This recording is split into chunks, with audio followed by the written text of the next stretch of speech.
இந்த வீடியோவில் பொது தமிழில் தமிழர் வணிகம் என்ற தலைப்பில் இருக்கக்கூடிய கொஞ்சம் முக்கியமான வினாக்கள் தான் பார்க்க போகிறோம். மனித நாகரிக தொட்டில் எனப்படுவது இளமரியா, நாவலத்தீவு, குமரிக்கோடு, பரந்த கண்டம். இதில் எது கரெக்டான ஆன்சரோ அதை கமெண்ட் பண்ணுங்கள். பருளி ஆற்றுடன் பன்மலை அடுக்கத்து குமரிக்கோடும் கொடுங்கடல் கொள்ள எனும் பாடலடி இடம்பெறுவது சிலப்பதிகாரம்.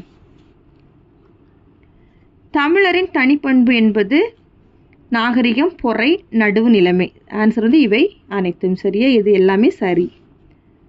தமிழர்கள் விற்ற பொருள் என்ன அப்படின்னா நெல், சாமை, உளுந்து. இது எல்லாமே விற்றுருக்காங்க சரியா? இவை அனைத்தும். கிரேக்க நாட்டிற்கு தமிழகத்திலிருந்து அனுப்பப்பட்ட பொருள் அரிசி, மயில் தோகை, சந்தனம். இது எல்லாமே கரெக்டான ஆன்சர் தான். இவை அனைத்தும். தமிழர் சிறந்து விளங்கிய வணிகம் எதுனா கடல் வணிகம். பழந்தமிழகத்தில் வணிகர் வாழ்ந்த பெருநகரம் எது அப்படின்னா பூம்புகார்.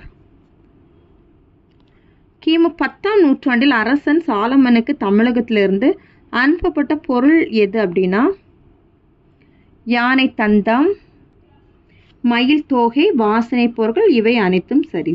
எல்லாமே கரெக்டு தான். யானை தந்தமும் மயில் தோகையும் வாசனை பொருட்களும்.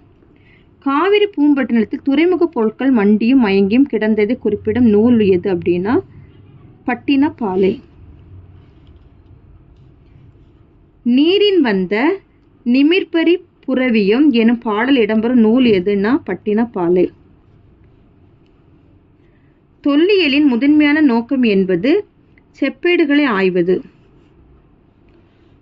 ஆர்கியாலஜி என ஆங்கிலத்தில் குறிப்பிடப்படும் துறை என்ன அப்படின்னா தொல்லியல் துறை.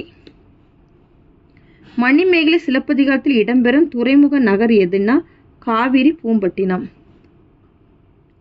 தொல்லியல் துறையினர் பூம்புகாரில் ஆய்வு மேற்கொண்ட ஆண்டு எது? 1963. வெண்கலத்தால் ஆன புத்தர் பாதம் தொல்லியல் துறையினருக்கு கிடைத்த இடம் என்ன அப்படின்னா கிளார் வெளி. அகழாய்வு செய்ய தேவையான பண்பு என்பது பொறுமை, சிறுக சிறுக தோண்டுதல், நுட்பமான கலை நுணுக்கம். இது எல்லாமே சரி. தமிழகத்தில் முதுமக்கள் தாலி கிடைத்த இடம் எதுனா ஆதிச்சநல்லூர்.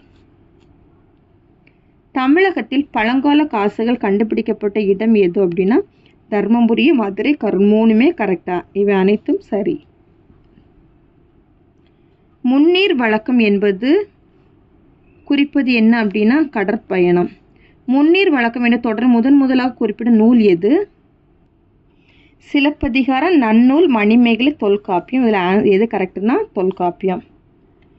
முசிறி மன்னருக்குரிய துறைமுகம் சேரர். பழந்தமிழர் கடல்வழி வணிக தொடர்பு கொண்டிருந்த நாடு சீனம், மெசபடோமியா, பாலஸ்தீனம். இவை அனைத்தும் சரி. பழந்தமிழர் யாரை யவனர் என்று அழைத்தனர்? கிரேக்கர். பழங்கால கப்பல்களை பற்றி குறிப்பிடும் நூல் எதுனா புறநானூறு. கீழ்கண்டவற்றில் எது கடலை குறிக்கும் சொல் அப்படின்னா ஆழி, முன்னீர், ஆற்களி. இது எல்லாமே கடலை குறிக்கும் சொல்லு தான். இவை அனைத்தும் சரி.